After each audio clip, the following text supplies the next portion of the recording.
plumbing, both commercial and residential, and provide you with the necessary information you need to make sure your garage door is in working and smooth condition. Give Doors Plus a call today at 402-590-5800 to book an appointment and learn more about our preventative maintenance plans. Doors Plus, garage doors, and more. There's nothing quite like the Mercado by Certified Piedmontese beef. The Mercado offers unique ingredients you can't find anywhere else, open every day from 8 a.m. to 8 p.m. The full-service butcher shop and retail store is wonderful for meat lovers with their exclusive certified Piedmontese beef and assorted sausages, plus other quality meats, including pork, chicken, and a wide range of the freshest seafood. Plus, every Friday from 11 to 2, the Mercado serves up the best lunch in town on their Friday Feast menu. Stop in at the Mercado today at 84th and Havelock or visit their website at cpmercado.com to see current deals. Hi everyone, Kendall Warnock with A1 Automotive in downtown Lincoln. If you're looking for an automotive repair facility you can genuinely trust, we would be grateful for the opportunity to earn your business repairing your vehicle. We have ASE master technicians and qualified to work on a variety of vehicles from Hondas to Porsches, Jaguars to Toyotas, and Chevrolets to Fords. We pride ourselves on customer service and relationships, and we would be grateful for the opportunity to serve you. Give us a call at 402-477-4660. A1 Automotive, always honest answers. Right now at Planet Fitness, you can get everything you need for just $1 down. And I mean everything. Top tier equipment? Check. 24-hour access? You bet. Free fitness training? Always. Workouts in the free PF app? What'd I tell you? Even super friendly team members. Hey, welcome to Planet Fitness. Oh, hey, I was just mentioning you. Hey. Join Planet Fitness today and get everything you need for just $1 down, $15 a month. Cancel anytime. Deal ends Thursday, July 18th. See Home Club for details. John Henry's has a brand new membership club to protect your entire home in one program. With a VIP and a deluxe option, we will help you find the plan that best fits your needs. Receive discounts on services and equipment, priority service, complimentary inspections, and so much more. Protect your home's plumbing, heating, cooling, and electrical systems all in one membership. Call John Henry's to learn more. 435-5555. John Henry's Plumbing, Heating and Air, and Electrical. In today's digital landscape, the security of your business is non-negotiable. That's why you need better cybersecurity solutions. At Hamilton, we make it our business to protect your network, data, and digital assets with the latest in cybersecurity technology. Our dedicated team of experts has the technology in place to protect what matters most to you and your business. Stay ahead of cyber threats with better cybersecurity protection. Hire Hamilton at hamiltonisbusiness.com. Shopping for new flooring is different today. Getting your questions answered, making the right selection, getting the best value, and installed quickly and professionally. Visit ostreetcarpet.com or shop our store. We'll answer all your questions and help you make the right choice. You'll be enjoying your new floor in just days for less than you'd pay elsewhere. Carpet, vinyl, wood, laminate, tile, and area rugs. We've got it all. O Street Carpet. 1732 O Street. Family owned and operated. Always the best value. If your car has sent you to the sidelines, Eustace Body Shop can help. With gold-class certified technicians, OEM parts, and free loaner cars, Eustace Body Shop is your best choice this Husker season. And with 6 locations across central and eastern Nebraska, we've got you covered, whether you're rooting at home or you're headed to Memorial Stadium. Get a free online quote at EustaceBodyShop.com, and let's get you back in the game. The most recommended Eustace Body Shop. That's who we are. Hey Husker Nation, this is Todd Euler, 2-time national champion, here to talk to you about Window World Lincoln. At Window World, we specialize in replacement windows, doors, siding, and roofing. Whether you're looking to enhance the beauty of your home or increase its energy efficiency, we've got you covered. And here's the best part. We offer the best for less. Our team is dedicated to providing top quality products and exceptional service at affordable prices. We want to earn your business and make your home improvement dreams a reality. So why wait? Contact Window World Lincoln today at 464-7313 or visit our website at windowworldlincoln.com. Window World Lincoln, where quality meets affordability. Welcome in to the Corner 3, taking you around the arc of college basketball. From the NAAC to the Pac-12, the WCC to the SWAC.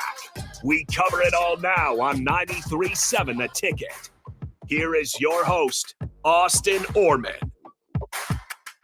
Good evening and welcome into the Corner 3 on 93.7 The Ticket and theticketfm.com. I am your host, Austin Oerman. You hear me weekdays from 2 to 4 during On the Block with Eric Strickland. Also weekdays 4 to 6, I'm running the board for DP&J on Old School. This little ditty called The Corner 3, it's your weekly look at all things college basketball. It's really going to pick up here. Really going to pick up soon. We're getting through the summer months. We have teams practicing, obviously, over the summer as they're getting ready to go back to campus and to class.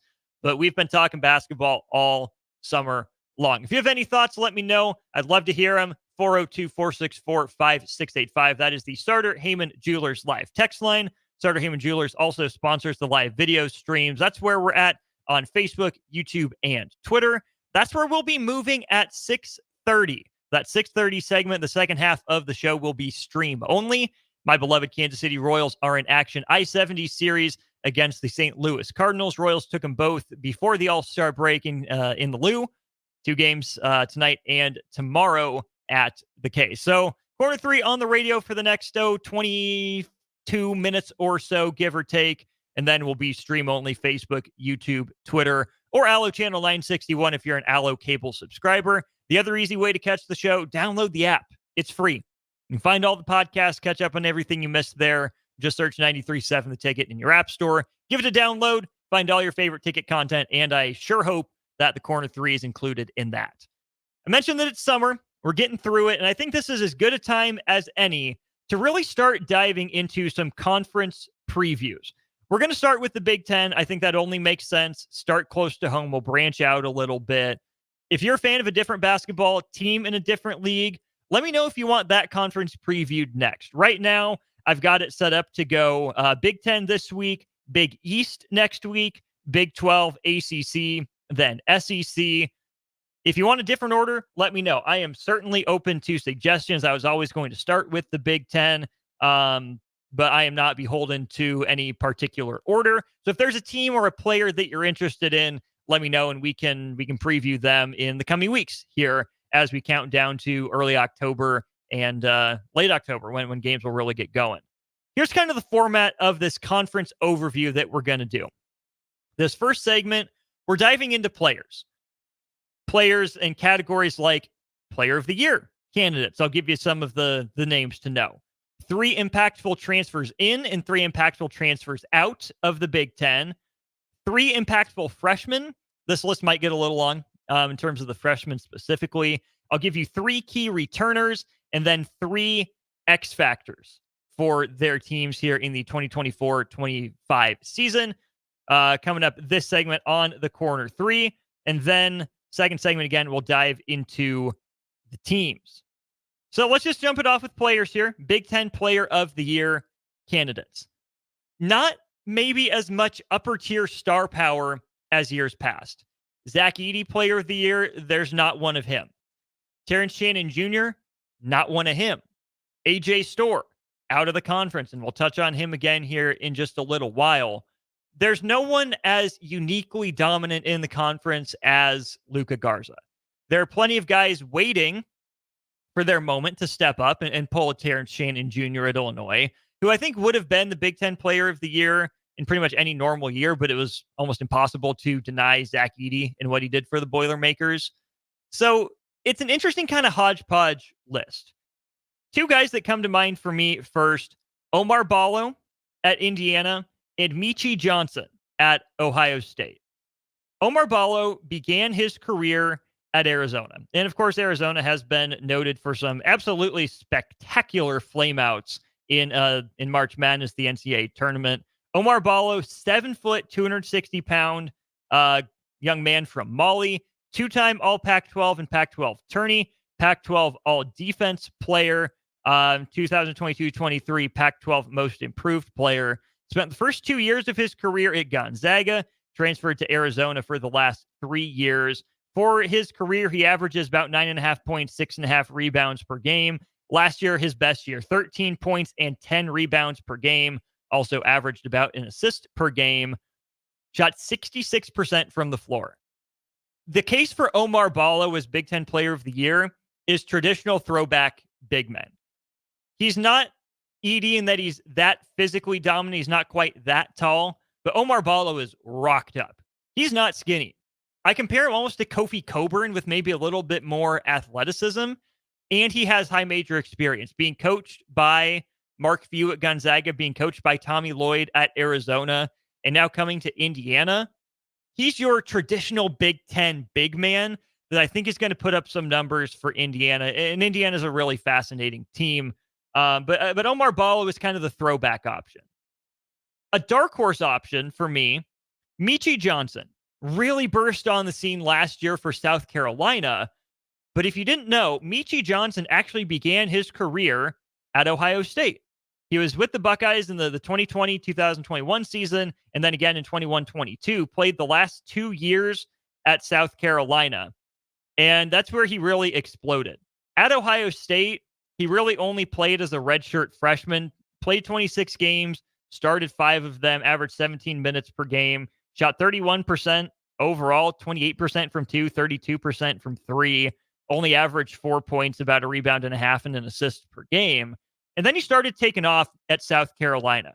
12.5 points per game as a sophomore 2 seasons ago, to go along with 3.5 rebounds and 3.5 assists. And then was one of the best players in the SEC last year. Makes the All-SEC team, averaging 14 points, 4 rebounds, and 3 assists. Shot 40% from the field, 32% from 3, and 79% at the free throw line.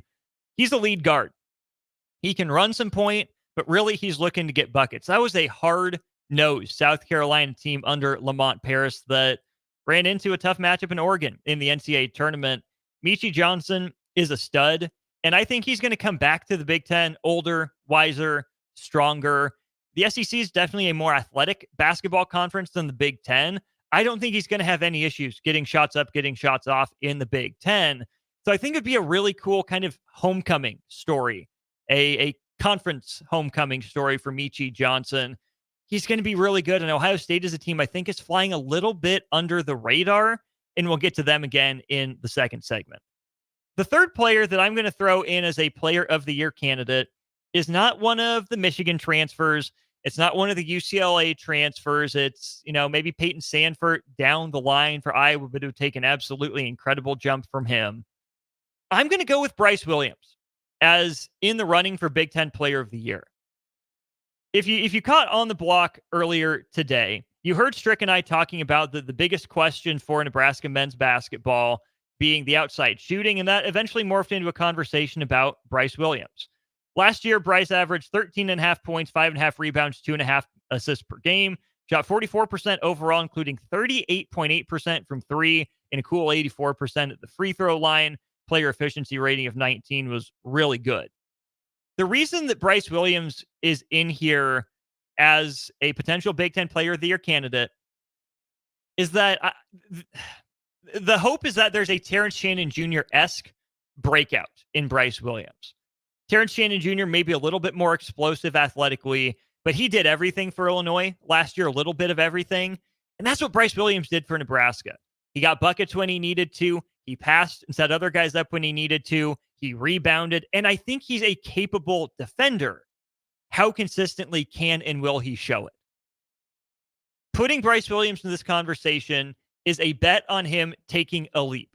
That he doesn't just pick and choose which skills to use, but that Bryce Williams starts dictating the outcome of games.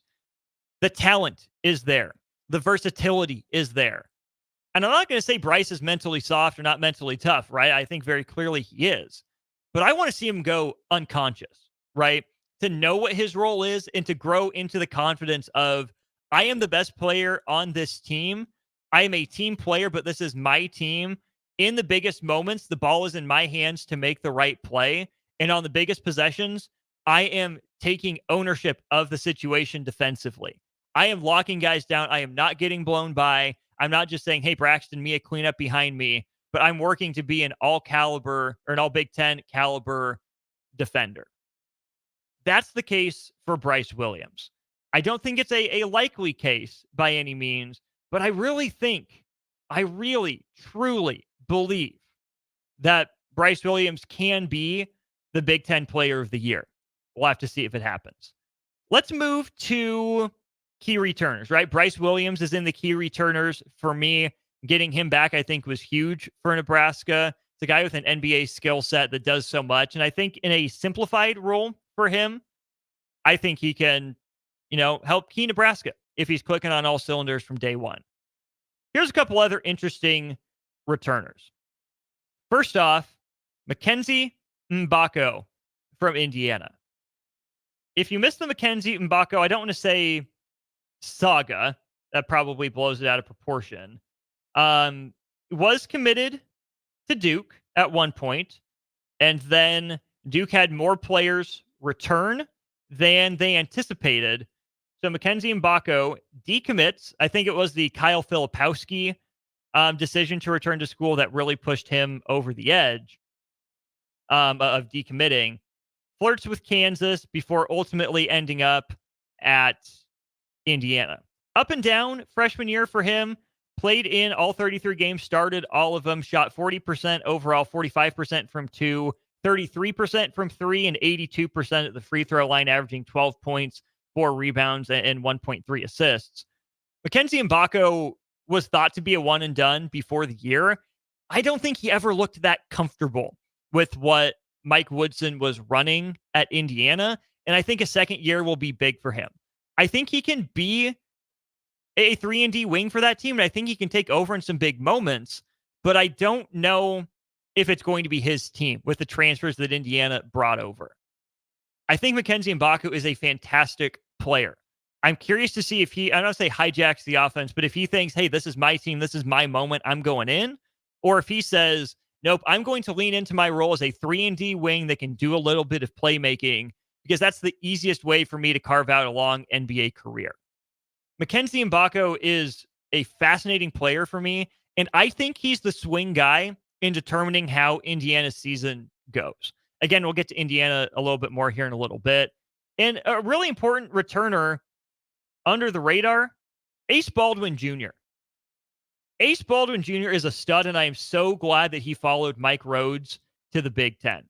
2023-2024 Big Ten Defensive Player of the Year, a year after being the Atlantic 10 Defensive Player of the Year.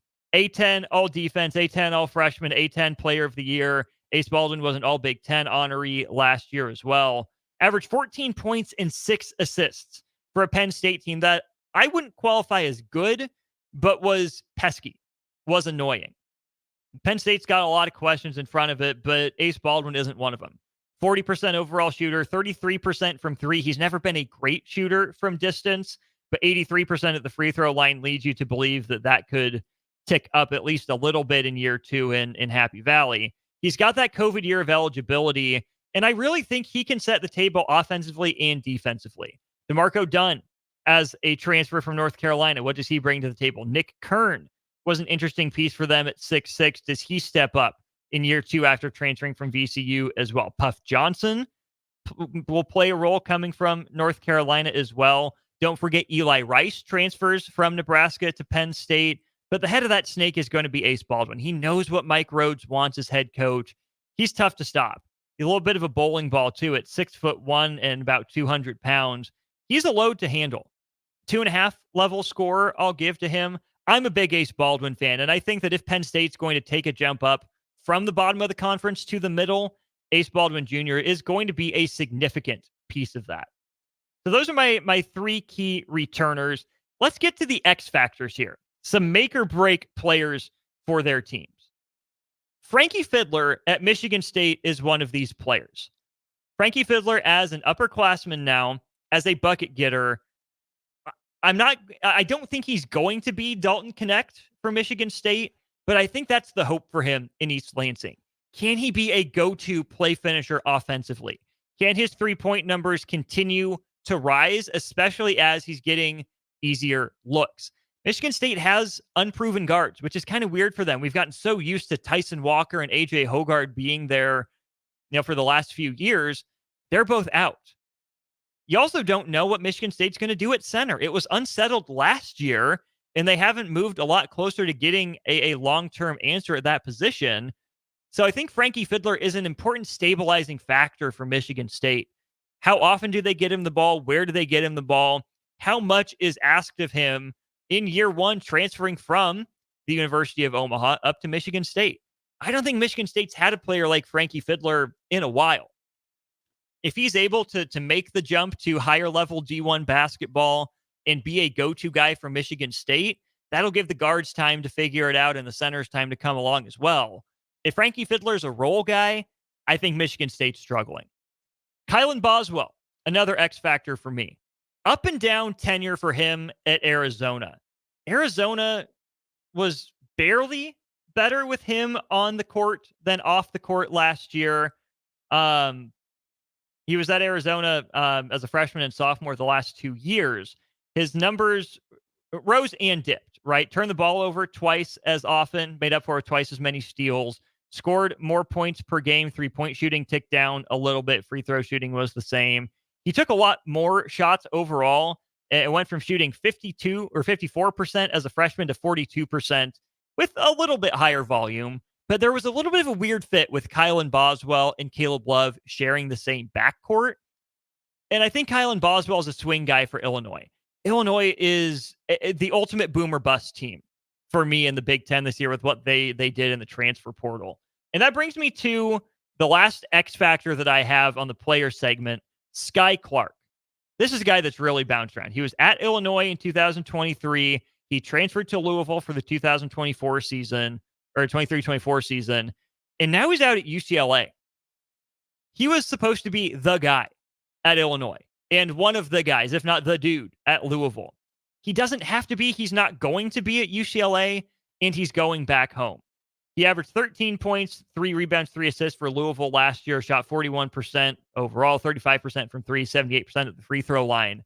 If he's able to play within himself and find a role with UCLA, I think that's going to be best for him, for Mick Cronin, and for the Bruins. If Sky Clark is depended on to take over games, I don't think that serves UCLA well. I don't think that serves Sky Clark well. Number 32 overall prospect in the 22 class.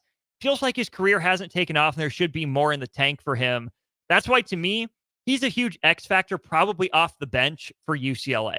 We'll go to break. We're stream only right after this. Royals on the airwaves, Corner 3 on stream. Play ball! Tired of the same old routine? Then bring your crew out to Haymarket Park for a thrilling season of Lincoln Salt Dogs baseball and unleash the fun.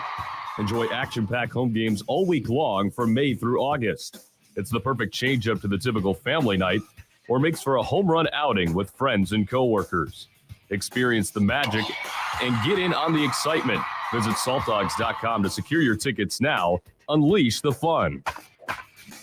At Fairway Meat Market, you're family, and as part of the family, they want to save you money on your meat and groceries. Now, through August 11th, enjoy USDA Choice Whole Ribeye Loin for $10.99 per pound. All natural thick-cut Iowa chops for $1.99 per pound. Hand-cut extra meaty loin back ribs for $3.99 per pound. And Dungeness crab clusters for $19.99 per pound. That's all at Fairway Meat Market in the Rockledge Square Shopping Center, just south of 84th and Van Dorn.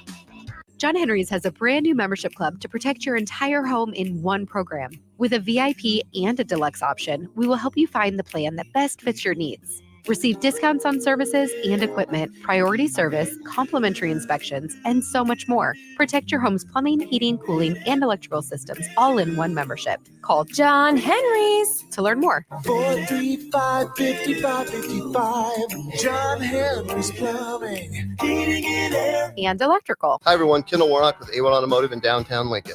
If you're looking for an automotive repair facility you can genuinely trust, we would be grateful for the opportunity to earn your business repairing your vehicle. We have ASE master technicians and qualified to work on a variety of vehicles from Hondas to Porsches, Jaguars to Toyotas, and Chevrolets to Fords. We pride ourselves on customer service and relationships, and we would be grateful for the opportunity to serve you. Give us a call at 402-477-4660. A1 Automotive, always honest answers. Hey Husker Nation, this is Todd Euler, 2-time national champion, here to talk to you about Window World Lincoln. At Window World, we specialize in replacement windows, doors, siding, and roofing. Whether you're looking to enhance the beauty of your home or increase its energy efficiency, we've got you covered. And here's the best part. We offer the best for less. Our team is dedicated to providing top quality products and exceptional service at affordable prices. We want to earn your business and make your home improvement dreams a reality. So why wait? Contact Window World Lincoln today at 464-7313 or visit our website at windowworldlincoln.com. Window World Lincoln, where quality meets affordability. Shopping for new flooring is different today. Getting your questions answered, making the right selection, getting the best value, and installed quickly and professionally. Visit OStreetCarpet.com or shop our store. We'll answer all your questions and help you make the right choice. You'll be enjoying your new floor in just days for less than you'd pay elsewhere. Carpet, vinyl, wood, laminate, tile, and area rugs. We've got it all. O Street Carpet. 1732 O Street. Family owned and operated. Always the best value. A team succeeds when they work together. Banking's no different. At UBT, we're in your corner for every financial move you want to make. Your money's backed by a roster of experts who put in the work to know you and your community. So whether you're opening a savings account, buying a home, or planning your future, you always know who to turn to. Working together toward your financial goals. That's a win in our playbook. Union Bank and Trust. Equal housing lender, member FDIC. Right now at Planet Fitness, you can get everything you need for just $1 down. And I mean everything. Top tier equipment? Check. 24-hour access? You bet. Free fitness training? Always. Workouts in the free PF app? What'd I tell you? Even super friendly team members. Hey, welcome to Planet Fitness. Oh, hey. I was just mentioning you. Hey. Join Planet Fitness today and get everything you need for just $1 down, $15 a month. Cancel anytime. Deal ends Thursday, July 18th. See Home Club for details. Are you ready to join a family-owned local company that values innovation, integrity, and excellence? Look no further than Lincoln Industries. They're hiring for first and third shift production roles, as well as multiple engineering and sales positions. Whether you're an engineer ready to design groundbreaking solutions or a sales professional eager to connect with clients, they've got a place for you. Come join their family. Visit www.lincolnindustries.com for more information. Nebraska State Veterans Homes are here to serve veterans, their spouses, surviving spouses, and Gold Star parents. Join your fellow veterans and their families at one of our homes in Bellevue, Kearney, Norfolk, or Scottsbluff. With a sliding scale to determine your financial contribution, an excellent clinical team, and plenty of fun activities, our homes are the perfect retirement choice. Learn more at veterans.nebraska.gov/homes. Sponsored by the Nebraska Department of Veterans Affairs, aired with the Nebraska Broadcasters Association and this station. Stevens & Smith Construction is a full-service, employee-owned concrete company that specializes in residential and commercial foundations and flat work. They've been a leader in the concrete industry since 1971, with nearly 250 employees combining for more than 2,000 years of service. With locations in Lincoln, Omaha, and Kansas City, they're united in quality, integrity, and professionalism to create excellence in construction. Learn more today at stevensandsmith.com.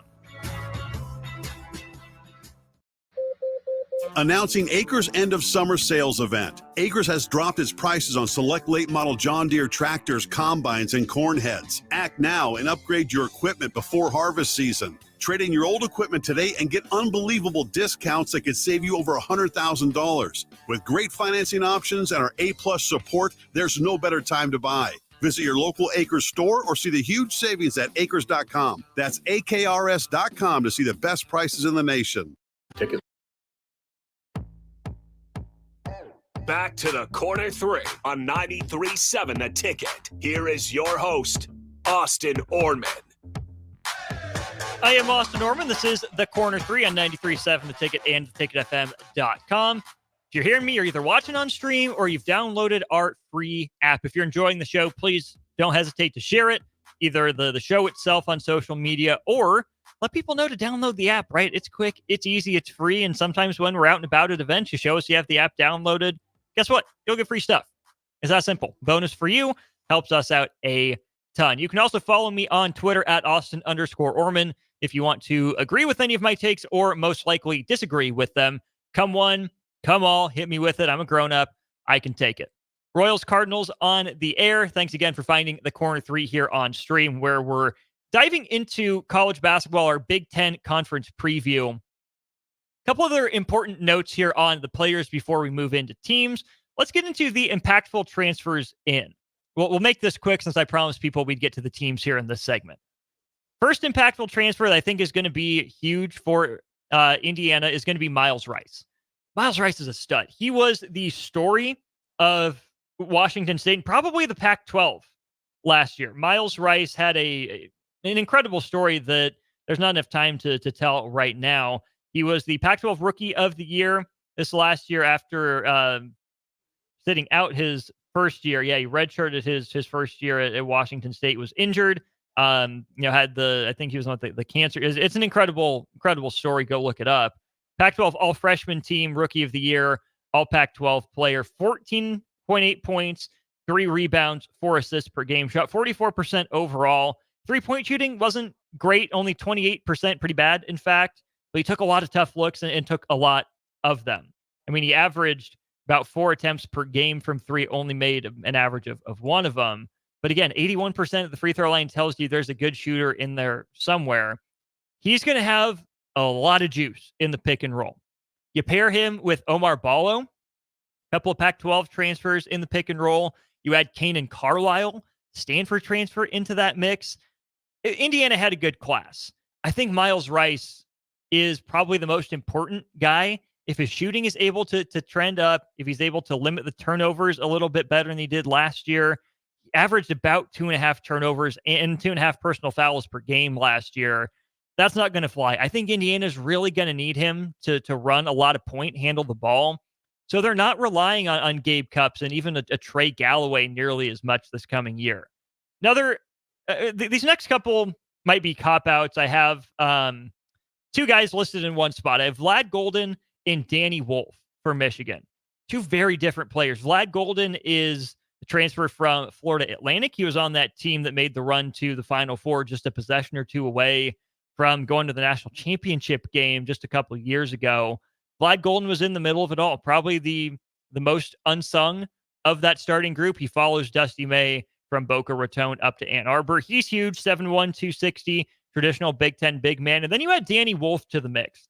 And Danny Wolf's an interesting player because I think he's going to be more of the stretch style big man. He started at Yale, all Ivy League caliber player, all Ivy tournament team, Ivy tourney MVP. Average darn near double-double, 14 points, 9.5 rebounds. Here's the thing, though. 35% three-point shooter at 7 foot, 255 pounds. He's taller, a little more slender than Vlad Golden is, but Michigan might be able to get away with playing 2 bigs at points in the year because of how different the skill sets are for Golden and Wolf. Getting one would have been a good offseason for Michigan. Getting both of them gives them a lot of options in year 1 under Dusty May. And then I'm going to throw Nebraska's Raleigh Worcester into the most important transfers list. Strick and I talked a lot about how Nebraska didn't have a traditional point guard last year. I'm still not sure that they need one necessarily, but they went out and got one in Raleigh Worcester, and I think he's going to do some really good stuff for Nebraska. His career averages, he's pretty much averaged since he got to college. He started at Utah State, moved to Utah, and now he's at Nebraska. At Utah State, his 1 year, he averaged 9 points, 4 rebounds, 4 assists, and a steal per game. His career averages at Utah, 8 points, 5 rebounds, 4 assists per game, and a steal per game as well. Raleigh Worcester, not going to wow you with athleticism. He's 6'3", 200, shorter, stockier guard, but he takes pretty darn good care of the basketball, especially with how much it's in his hands.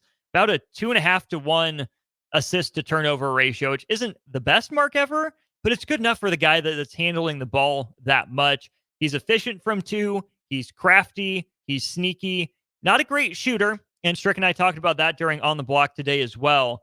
And the hope for Fred Hoiberg is that his free throw numbers that he's shot in the 80s every year, except for last year, weirdly, for Utah, that they're indicative of the fact that there is touch, there is understanding, there's depth perception there, and that Raleigh Worcester can turn into maybe not a DIY off the bounce 3-point shooter, but certainly a 3-point shooter that can hit spot up looks created by others, against a closeout or in a big moment. That if Raleigh Worcester's the 5th highest or the lowest rated offensive threat on the floor, teams leave him open. Can he at least hit those open knockdown 3-point shots?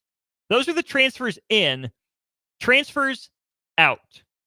Coleman Hawkins leaving Illinois is a loss.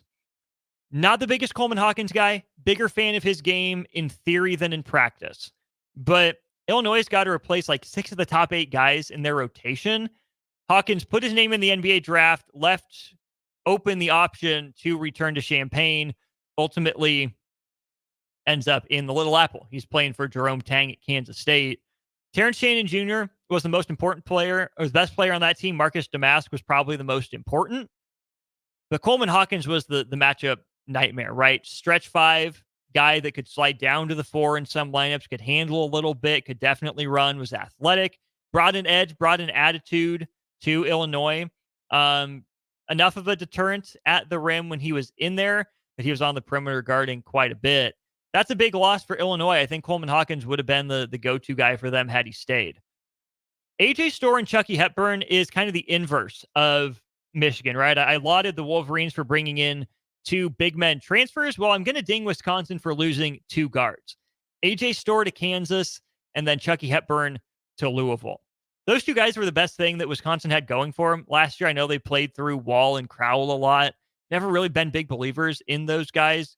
Hepburn and Storr was a Big Ten championship caliber backcourt, and both guys walked, and you don't know what's in the tank. I've been predicting a Wisconsin downfall for a while, so this is probably going to look silly, but I really think that the loss of Storr and Hepburn is going to be too much for the Badgers to overcome. I don't see a great season ahead for them. And then another impactful transfer out is Mason Gillis. He left Purdue and he went to Duke. Wonderful connective piece for Purdue.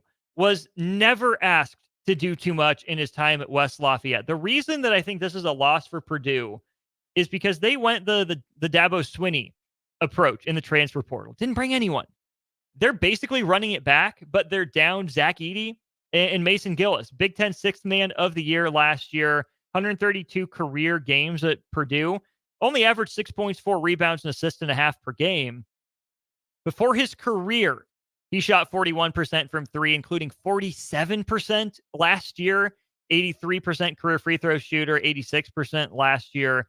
Mason Gillis is the perfect connective piece for so many programs in America, and that's why, as a Duke basketball fan, I'm glad the Blue Devils got him. Elite spot-up shooter, capable defender from 2, 3, and 4. Probably best if he's on 3s and 4s, but if you're going really big, he can play the 2 in a pinch. Smart player, smart cutter, championship pedigree. I'm a big fan of this get for Duke, and I think it's a big loss for Purdue that has, obviously the loss of Zach Edey to contend with, but I think the loss of Mason Gillis and his role in the culture and the role that he played on the court is just as important. One more player category to get to before we move on to the teams. The impactful freshman. An honorable mention, since we're on Purdue, is Daniel Jacobson. He really opened some eyes at Team USA camp over the summer. He's another freakishly tall young man, 7'3". But guys like him don't often see the floor for extended minutes in year 1 under Matt Painter. Most other programs in America, Daniel Jacobson is starting maybe just because he's 7'3", but he's got some legitimate stretch potential in him. You know he's going to block shots. You know he's going to rebound. I just don't know how much he sees the floor for Matt Painter in year 1, which is why I wouldn't throw him in the freshman of the year conversation. I think Nick Janowski for Nebraska is going to be a standout freshman. I hope the staff finds a way to use him and put him in situations to succeed. Second highest rated player coming out of the state of Wisconsin in last year's class, behind only Con Knuppel, who is getting rave reviews at Duke. Like, everyone said they're surprised by how Con Knuppel is playing, and that's really the only guy with any sort of claim to be better than Nick Janowski out of Pewaukee, Wisconsin. Sweet, pure lefty stroke from long range, handles the ball, stepped up in big moments for his team. Darn near a career 50, 40, 90 guy, I believe, were his high school numbers. Nick Janowski's a stud. Get to know the name. He's going to get overshadowed, though, because of, I think, 3 guys that are going to have the ball in their hands a little bit more. One guy that I think is going to work wonders for Illinois, Kasparas Jakushonas. If you don't know that name, that's all right. I'm here to introduce you to him. He was and is obviously committed to Illinois. Not the highest rated player in their class, only the 3rd highest rated player. Will Riley, the highest commit. Morez Johnson, the 2nd highest commit. But Kasparas Jakushonas from Lithuania has been tearing it up at the youth level internationally. 6'5", 200 as an 18-year-old, number 36 recruit overall, 6th best shooting guard is what he's listed at. but he can handle the rock. He can run some point. He's great out of pick and roll, great in the spot up, good positional size, good shooter.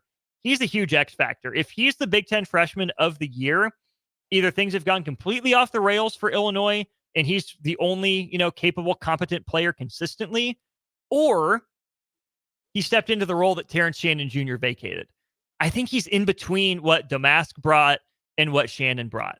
A lot of people are high on Kasparas Jakushonis from Illinois, and here's the thing. I understand it. He's going to be really good. It's just a matter of time. I'm curious to see if it's year one. But guys, we have to have the Rutgers conversation, and this is where we'll transition from the players to the teams because they'll work hand in hand. Rutgers season, and Steve Pikiell would hate me saying this, but I don't think it's that far off, comes down to two guys. The number 2 national recruit behind Cooper Flagg and the number 3 national recruit. Ace Bailey out of Georgia and Dylan Harper out of New Jersey. Dylan Harper, 6'6", 210 as a freshman coming into college. He has a little bit of a leg up because his brother, Ron Harper Jr., played for Steve Pikiell for a couple years at Rutgers. Dylan Harper comes in as the number 1 rated kind of combo guard, shooting guard in the class. College-ready body, college-ready game. And I think he knows his role because Ace Bailey is still probably the headliner of this class. Do-it-all wing. 6'8", 200 pounds. Again, first-rated player at his position in the country. Jump out of the gym, run like the wind. They bring two different skill sets that I think can complement each other very well. Which is why, as we move to the team preview, I think that the two Rutgers players can't get distracted in battling for Big Ten Freshman of the Year. I think Rutgers might have some big things in store. I might have picked Rutgers to get a first-round bye in the Big Ten tournament had Cliff Amori returned. I think it's big for Nebraska that they got Gavin Griffiths out of Rutgers because I think he would have been a perfect piece around those two. If Bailey and Harper are ready to go, Rutgers is going to be scary good. They're not going to see the floor if they don't play defense. That's not how it works under Steve Pikiell. He doesn't care how offensively gifted you are. You got to lock in on D. I've said it all offseason. I haven't heard or seen anything to change my mind. Rutgers is either going to get off to a gangbuster start behind these freshmen. College basketball doesn't know what hit it. Rutgers is the talk of the town for a while. And then so much is expected of them. They hit a freshman wall in conference play. And I don't think Rutgers will ever be bad or go on a huge losing streak, but they probably won't be a top 10 team, probably pushing for top 15 if everything goes right. But if Bailey and Harper hit a wall and Rutgers falls back to just a normal good Big Ten team, I wouldn't be shocked. The other option, the scary option, is that Rutgers gets better as the year goes on. That throughout Feast Week and right before the new year, Rutgers is still trying to figure things out as they get into conference play. But they get back with no students on campus for a month. They find a bit of their groove, and then they're a pain in the butt to play the rest of the year. They've locked in defensively. Bailey and Harper have learned how to play together and with the rest of the team. I think Rutgers is the dark horse to win the Big Ten Conference. My other two dark horses, Illinois, it comes down to trusting what Brad Underwood runs. And because just got done talking about Kasparas Jakushonis, the freshman, Illinois lost a lot, including Shannon and Hawkins, Luke Goody, who went to Indiana, and other pieces. I don't love Illinois' talent nearly as much, but they run a unique 5-out system that I'm curious to see how Brad Underwood has to tweak without Coleman Hawkins around, especially to play out that far. I'm not picking Illinois to win the league. They should still be middle of the pack to top half. But if that offensive system continues to give people fits, hey, never know about Illinois. Then Ohio State. I'm not sold on promoting Diebler to head coach. I think Ohio State probably took some swings and missed, so it makes sense that they ended up where they did. I still feel like he got the Rich Bisaccia, hey, they got hot at the end of the year kind of bump. And I don't begrudge him the job, right? Ohio State guy, it makes some sense. I just think Ohio State's got the talent to not have gambled it on a first-time head coach. Ohio State did wonders in the portal. They're one of the best transfer classes in the Big Ten. only 10th overall in traditional recruiting as they got 3 commits. But I mentioned Michi Johnson as a dark horse player of the year. Keith Glover, kind of undersized point combo guard from Kansas State, winning program. Micah Parrish, do-it-all wing, more of a defensive specialist than anything, but it will stretch the floor a little bit at 6'6", 200. Aaron Bradshaw from Kentucky was one of the best players in his class. Now, top 5 player that committed to Kentucky. Never really got it figured out in a weird year for the Cats last year. Really high in what Aaron Bradshaw can bring. And then Sean Stewart. Husker fans listening might remember the name Dubio KK. Imagine Dubio KK with some polish, and that's Sean Stewart. Broke Zion Williamson's vertical jump record at Duke. Threw down some insane lobs last year. Versatile defender, can step out on the perimeter, swat shots into the third row. I'm a big Sean Stewart guy, and I think he's going to be an underrated piece for the Buckeyes that I think are really a dark horse to win the Big Ten Conference. Let's go from the dark horses to let's work our way up, right? We'll go to the bottom of the conference. Minnesota and Washington are not going to be very good. Sorry, Wilhelm, in your return to the Big Ten. I'm just not buying your team. I still think Minnesota's in for it. Losing Cam Christie to the NBA draft, not ideal. Had he come back to pair with Dawson Garcia again, I think it would have been good. But losing Pharrell Payne and Joshua Ola-Joseph as well, I think Minnesota's in for a long year.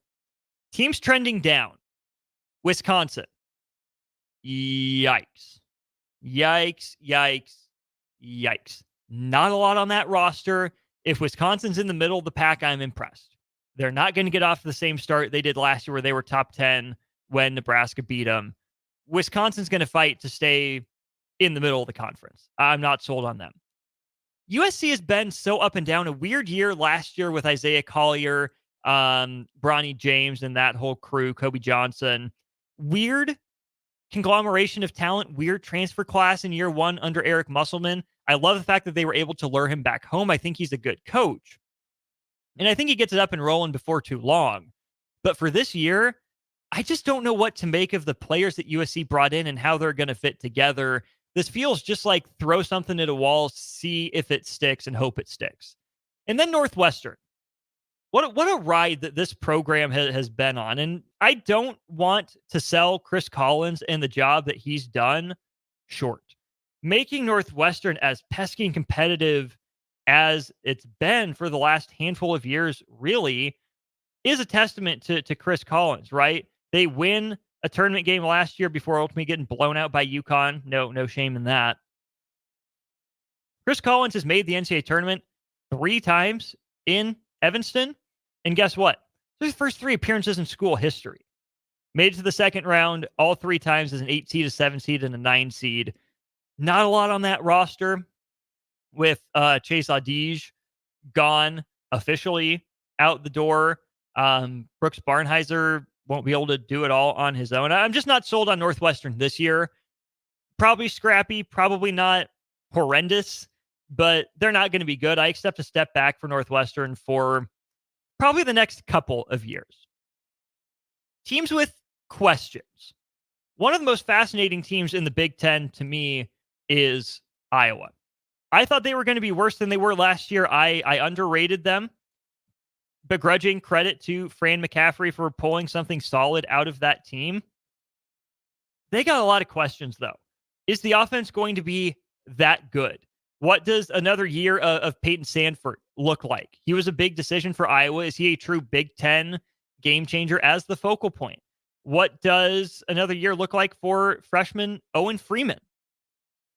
He was really good last year. Double-double machine. Needs to expand the range a little bit, but no Ben Creaky. He's gone. They lost a couple guards as well. I'm not buying a lot of the backup guards. I haven't seen a lot of them, right? Sandfort and Freeman will be good. I'm not sold on Josh Dix necessarily. I guess we'll see. They get Drew Thelwell from Morehead State. Bucket getter, not really a defender, which fits Iowa, to be completely fair. I just don't know what to make of Iowa. I think they're going to be solid offensively. I don't know if they're going to be elite offensively like they've bordered on doing more recently. So if they're able to crank the offense up to 11 and improve the defense a little bit, Sure, they'll be pesky. Another team with questions, Oregon. How does the Oregon Ducks program under Dana Altman fit the Big Ten? Jackson Shellstad, stud. TJ Bamba, stud. Brandon Angel should be fun. Losing N'Faly Dante is a huge blow. He was not granted his extra year of eligibility, so he's gone. And I think that's a huge blow for Oregon and Dana Altman. Isaac Trotter, who I talked to during On the Block once, said, full disclosure, Oregon would have been number one in the preseason Big Ten power rankings if N'Faly Dante had gotten the extra year of eligibility. Yeah, he was that good. Game changer, game wrecker against South Carolina and Creighton in the NCAA tournament. Kwame Evans is a guy that I don't know much about that people are high on, but I really like the addition of TJ Bamba. They're probably going to be deep. You know they're going to be long. They're going to be athletic. But how do they transition from the Pac-12 to the Big Ten without their stud center? I am extremely curious to see. And then the other team I have with questions is Purdue. Just shy of a dream year last year. It was a dream season through the last game, pretty much.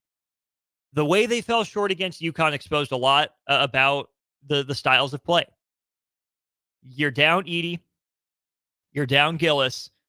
You return everyone. And you might have caught it earlier in the show. I referred to Purdue as Big Ten basketball's answer to Clemson.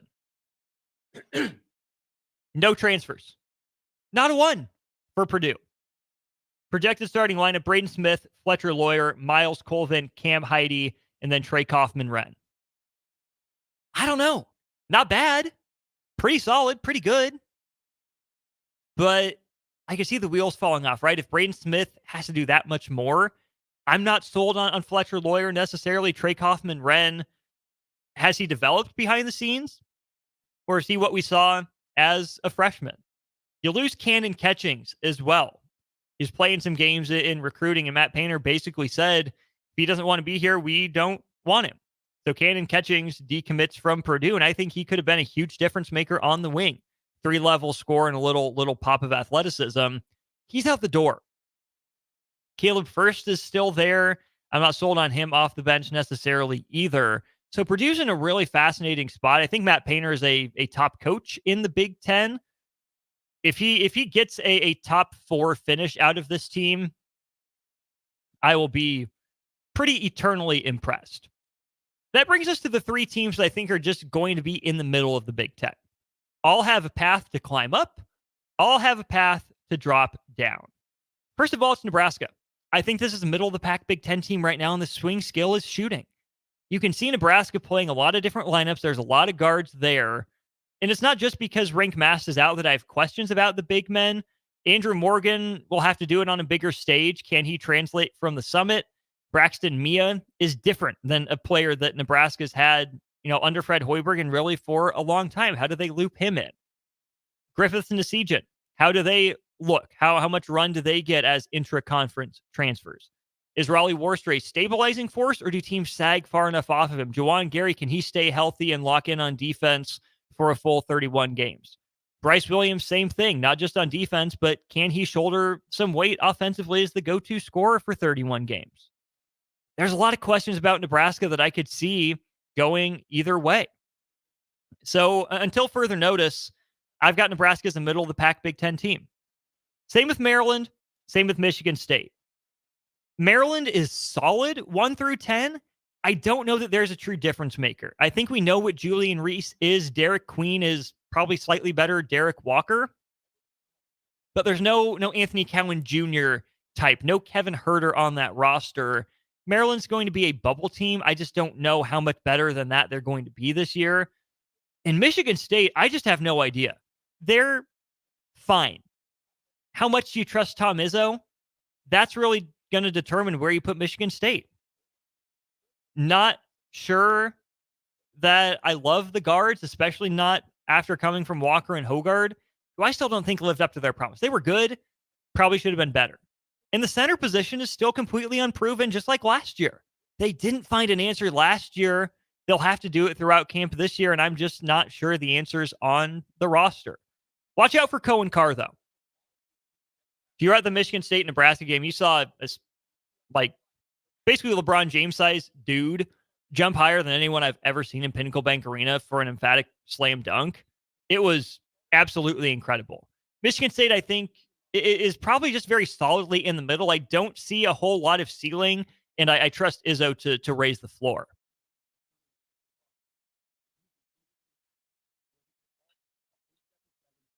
Here in the last few minutes of the show, we got our Big Ten championship contenders. And I've been doing 3 teams for most of these. But for me, it really boils down to 4 teams. And I'm going to go in ascending order of likelihood. I've got Purdue 4th right now. I think having that much continuity is going to be big. I trust Matt Painter to figure some things out. And I do think Braden Smith is an all Big Ten caliber player. But I think he's got to be first or second team All-American good for Purdue to take a step forward. I think Trey Kaufman-Wren has to be borderline all Big Ten for them to get there. And Fletcher Lawyer's got to be better.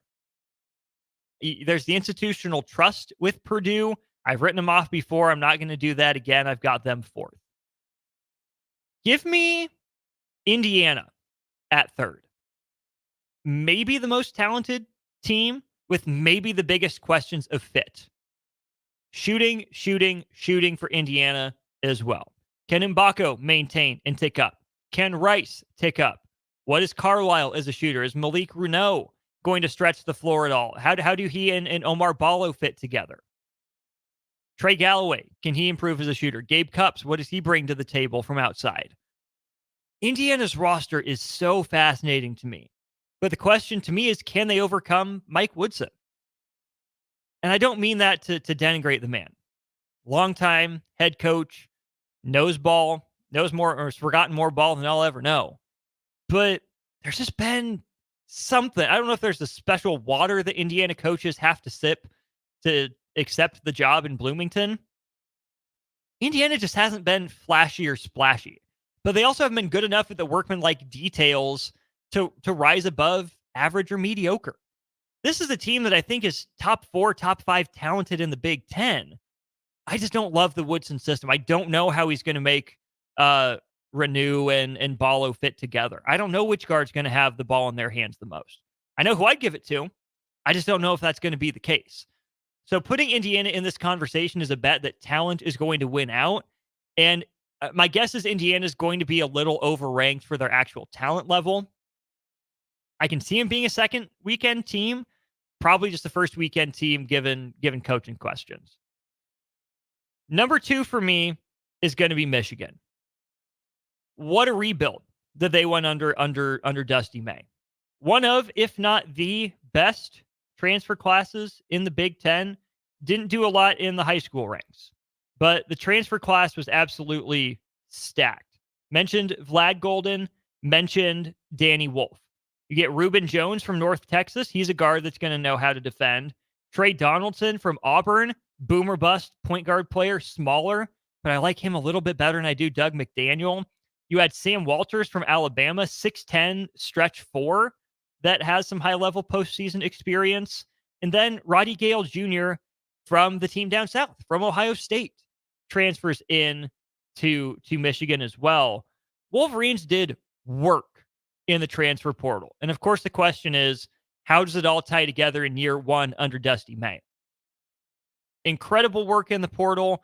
How does it translate? Is the stench, is the drama gone from how the Juwan Howard tenure ended? We'll have to see, but Michigan is going to be tough. That brings us to my pick for Big Ten champion. And it's UCLA. I've got a newcomer coming in and winning the Big Ten Conference. That is a huge bet on Mick Cronin. UCLA admittedly took a step back last year, right? But you lose a guy like Jaime Jaquez, you're going to do that. Mick Cronin just breathes Big Ten energy, right? He exudes Big Ten confidence. He might be new age Tom Izzo. You know, obviously his resume isn't there quite yet. That same kind of tough guy energy, high energy, not the biggest, most imposing dude. Wants to get out and run a little bit, but is going to lock you down on defense. I loved Mick Cronin's Cincinnati teams. I thought he was a weird fit at UCLA, but it just goes to show you good coaching is good coaching. It translates. anywhere if you're the right coach. Really good roster. Dylan Andrews is interesting to me. Kobe Johnson transfers over from USC. Tyler Bilodeau, a little interesting, but William Kyle III. Nebraska lost out on him to UCLA. And then it's the names on the bench. Trent Perry is a really fun name you're probably going to need to get to know. Sky Clark. I talked about in the previous segment about players. 5-star pedigree, has been okay to solid, hasn't lived up to the full billing. He goes back home to LA. Does he break out for the Bruins? Brandon Williams is fun. Ade Mara is fun. Eric Daly Jr. is a guy that my Oklahoma State friends are sad left. 6'8" power forward type. Again, kind of 2-level scorer, decent defensive presence, probably a true wing more so than a back to the basket power forward. But he's an interesting piece. UCLA is so incredibly deep. Just a bunch of good basketball players, bunch of solid dudes. And again, I got a lot of respect for Mick Cronin, the head coach. I think he is a fantastic fit for the Big Ten. That'll put a bow on the corner three for this week. Hour flew by. That's crazy how fast it went. That's kind of what we're going to do here for the next month or so. We're going to go through other conferences.